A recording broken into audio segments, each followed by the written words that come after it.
తెలంగాణలో రాజకీయ పరిణామాలపైన తెలుగుదేశం పార్టీ అనుకూల మీడియా ఆందోళనతో ఉంది. రాష్ట్ర విభజన తర్వాత, కొత్త రాష్ట్రం ఏర్పడిన తర్వాత అక్కడి కూడా ఏకంగా అధికార పార్టీని కూడా షేక్ చేసి తమ ఆధిపత్యం చెలాయించాలని తొలుత తెలుగుదేశం పార్టీ మీడియా ప్రయత్నాలు చేసింది. అందులో భాగంగానే కేసీఆర్ ముఖ్యమంత్రి అయిన వెంటనే విపరీతంగా టీఆర్ఎస్ ప్రభుత్వానికి వ్యతిరేకంగా కథనాలు రాశారు. పూర్తిగా విఫలమైంది అన్న అభిప్రాయం కలిగించేందుకు ప్రయత్నించారు. కానీ తెలంగాణ ప్రభుత్వం అదృష్టం కొద్దీ ఓటుకు నోటు కేసు వ్యవహారం బయటకు రావడంతో చంద్రబాబు నాయుడు అక్కడ నుంచి విజయవాడకు షిఫ్ట్ అవడంతో ఆటోమేటిక్ గా తెలుగుదేశం పార్టీ మీడియా కూడా డౌన్ అయింది. నిజానికి 2014లో ఏపీలో అధికారంలోకి వచ్చిన తర్వాత చంద్రబాబు నాయుడు నేను 10 ఏళ్ల పాటు హైదరాబాద్ ఉమ్మడి రాజధానిలోనే ఉంటాను, ఇక్కడ అధికారంలోనికి తెచ్చిన తర్వాతనే పార్టీని నేను ఏపీకి పూర్తిగా వెళ్తానని ప్రకటనలు కూడా చేశారు. కానీ ఓటుకు నోటు తర్వాత మొత్తం తెలుగుదేశం పార్టీ మీడియా ప్రణాళిక మొత్తం తలకిందులైంది. అప్పటి నుంచి తెలుగుదేశం పార్టీ మీడియా చాలా జాగ్రత్తగా తెలంగాణలో ఏ పార్టీ అధికారం ఉంటే ఆ పార్టీకి వంత పాడుతున్నట్టుగా నటిస్తూ తన మనుగడని సమర్థవంతంగా కొనసాగిస్తూ వచ్చింది. కానీ రేవంత్ రెడ్డి చేతికి కాంగ్రెస్ పగ్గాలు వెళ్ళిన తర్వాత కాస్త ఓపెన్ గానే రేవంత్ రెడ్డికి తెలుగుదేశం పార్టీ మీడియా మద్దతుగా పనిచేయడం మొదలుపెట్టింది. ఇక రేవంత్ రెడ్డి ముఖ్యమంత్రి అయిన తర్వాత తెలుగుదేశం పార్టీ మీడియా తెలంగాణ సమాజంలో విపరీతంగా పేటరేగిపోతుంది అన్న ఆరోపణలు కూడా ఉన్నాయి. ఇది ఎంతవరకు వెళ్ళిందంటే ఒక బీఆర్ఎస్ ఎమ్మెల్సీని పట్టుకొని get out from my debate అని ఒక టీవీ ఛానల్ వ్యాఖ్యానిస్తే కేటీఆర్ స్వయంగా తన సతీమణి ఫోన్లను కూడా ట్యాప్ చేయించారని వరుస పెట్టి కథనాలు ప్రసారం చేసే స్థాయికి తెలుగుదేశం పార్టీ మీడియా తెలంగాణలో తెగించింది. ఈ పరిణామాలన్నీ బాగా బేరీజు వేసుకుంటున్న మీడియా అధినేతలకు ఇంకో భయం కూడా ఉంది. రేపు ప్రొద్దున ప్రభుత్వాలు మారితే పరిస్థితి ఏంటి అన్నది. సరే, ప్రభుత్వాలు మారినా తమకు ఏదో ఒక పార్టీ తెలంగాణలో మద్దతుగా ఉంటుంది అన్న ఆశ తెలుగుదేశం పార్టీ అనుకూల మీడియాకు ఉంది తెలంగాణలో. కానీ ఇటీవల తెలంగాణలో కూడా తెలుగుదేశం పార్టీని మేము బలోపేతం చేస్తామని నారా లోకేష్ ప్రకటించడం, తెలంగాణ ఆవిర్భావం దినోత్సవం రోజే జనసేన పార్టీ అధ్యక్షుడు పవన్ కళ్యాణ్ హైదరాబాద్ వెళ్లి అక్కడ రెచ్చగొట్టేలాగా ఒక సమావేశం పెట్టి ప్రసంగాలు చేయడాన్ని తెలుగుదేశం పార్టీ మీడియా ఏ మాత్రం జీర్ణించుకోలేకపోతుంది.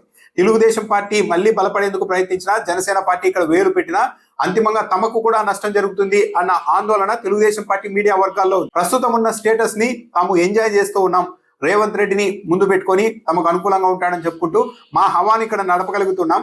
అదే తెలుగుదేశం పార్టీ ఇక్కడికి ఎంటర్ అయితే అప్పుడు అనివార్యంగా మేమంతా తెలుగుదేశం పార్టీకే మద్దతు ఇవ్వాల్సి ఉంటుంది. అప్పుడు తెలంగాణ రాజకీయ పార్టీలన్నింటికీ కూడా మేము కూడా వ్యతిరేకంగా మారాల్సి వస్తుంది.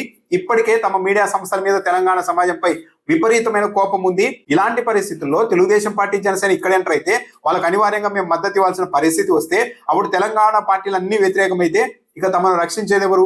పైగా తెలుగుదేశం పార్టీ ఇక్కడ వేలు పెట్టినా, అడుగు పెట్టినా, కాలు పెట్టినా వాళ్ళ అధికారంలోకి వచ్చే అవకాశం కూడా లేదు. అలాంటప్పుడు ఆ పార్టీ కోసం మనం పనిచేయాల్సిన పరిస్థితులు ఏర్పడితే భవిష్యత్తులో ఇబ్బందులు వస్తాయి తమకు అన్నది తెలుగుదేశం పార్టీ మీడియా ఆందోళన. హైదరాబాద్ వేదికగా పనిచేస్తున్న తెలుగుదేశం పార్టీ మీడియా ఆందోళన. అందుకే ఈరోజు వీకెండ్ కామెంట్ లో చూస్తే ఏబిఎన్ ఆంధ్రజ్యోతి ఎండి రాధాకృష్ణ తెలుగుదేశం పార్టీ, జనసేన పార్టీకి ఒక సలహా ఇచ్చారు. తెలంగాణ సమాజం టీడీపీ, జనసేన పార్టీని కోరుకోవడం లేదు కాబట్టి ఆ రెండు పార్టీలు కూడా తెలంగాణ రాజకీయాలకు దూరంగా ఉంటే మంచిది అని ఒక సలహా ఇచ్చారు రాధాకృష్ణ గారు. తమకు ఇష్టమైన పార్టీలు కూడా ఇక్కడికి రావద్దని స్వయంగా రాధాకృష్ణ గారు చెప్తున్నారంటే దానికి కారణం ఏంటి? ఆ పార్టీలు ఇక్కడ ఎంటర్ అయితే దాని ప్రభావం అంతా మా మీద పడుతుంది. ఇప్పటికే మా మీద ఎక్కువగా కోపం ఉంది. ఇక తెలుగుదేశం పార్టీకి బహిరంగంగా ఇక్కడ కూడా మేము పనిచేసే పరిస్థితి వచ్చినప్పుడు చివరికి ఈ పేపర్లని, టీవీలను చూడవద్దండి అని తెలంగాణ సమాజం పిలుపుని వచ్చినా ఇవ్వవచ్చు అన్న ఆందోళన తెలుగుదేశం పార్టీ అనుకూల పత్రికల్లో ఇప్పటికే ఉంది. సో అందుకే రాధాకృష్ణ ఇటువైపు మీరు రావద్దు అని తెలుగుదేశం పార్టీ, జనసేన పార్టీకి ఒక సలహా ఇస్తున్నారు. అలా ఉండడమే మీకు మంచిదని చెప్తున్నారు.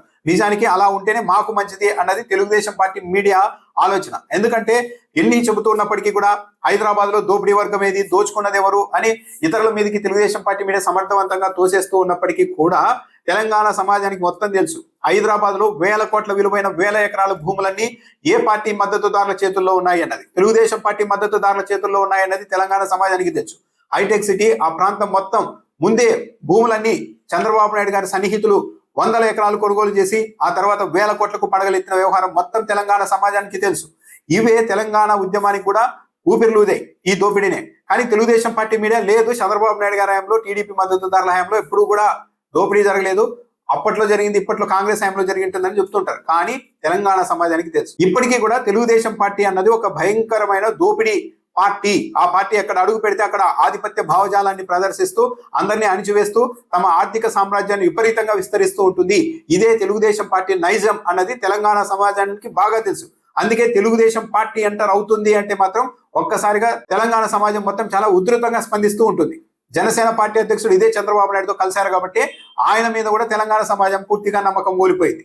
పవన్ కళ్యాణ్ కూడా మళ్ళీ ఇక్కడ ఆధిపత్యం చెలాయించడానికి వస్తూ ఉన్నారు, ముసుగులో వస్తున్నారు వీళ్ళంతా అన్నది వీళ్ళ భావన.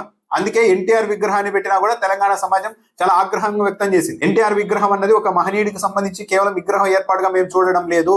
గత జ్ఞాపకాలన్నింటినీ తెలంగాణ సమాజానికి అలవాటు చేసేందుకు మళ్ళా రేవంత్ రెడ్డి ఈ ప్రయత్నాలు మొదలు పెట్టారు టీడీపీతో కలిసి అని తెలంగాణ సమాజమే ఆరోపించే పరిస్థితులు వచ్చాయి. ఒకటి మాత్రం నిజం, తెలుగుదేశం పార్టీకి సంబంధించిన భావజాలం, ఆధిపత్య భావజాలం, పట్టపగలే అవినీతికి పాల్పడే నైజం, వేల కోట్ల స్కాములు చేసి కూడా ఎదురు దాడి చేసే నైజం, ఇవన్నీ ఏపీలో చెల్లుబాటు అవుతాయేమో కానీ ఏ రాష్ట్రంలో కూడా ఇవన్నీ చెల్లుబాటు కావు.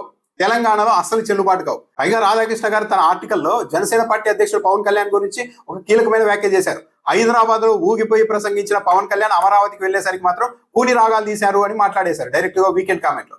అంటే పవన్ కళ్యాణ్ తోక ముడిచారు అని మాట్లాడారు. పుష్కర కాలం తర్వాత కూడా తెలంగాణ సెంటిమెంట్ అంత బలంగా ఉంది అని నాకు తెలియదు అని పవన్ కళ్యాణ్ అమరావతిలో మాట్లాడేశారు అంటూ కూడా మాట్లాడారు. దీన్ని ఒక కూని రాగంగా, అంటే హైదరాబాద్ లో గాండ్రించిన పవన్ కళ్యాణ్ అమరావతికి వెళ్లేసరికి తోక ముడిచేశారు అని ఇండైరెక్ట్ గా ఎద్దేవా చేసే వరకు రాధాకృష్ణ గారు వెళ్లారు. అంటే ఏంటి, మొత్తం మీద టీడీపీ గానీ జనసేన పార్టీ గానీ తెలంగాణ రాజకీయాల్లో డైరెక్ట్ గా వేలు పెట్టద్దండి.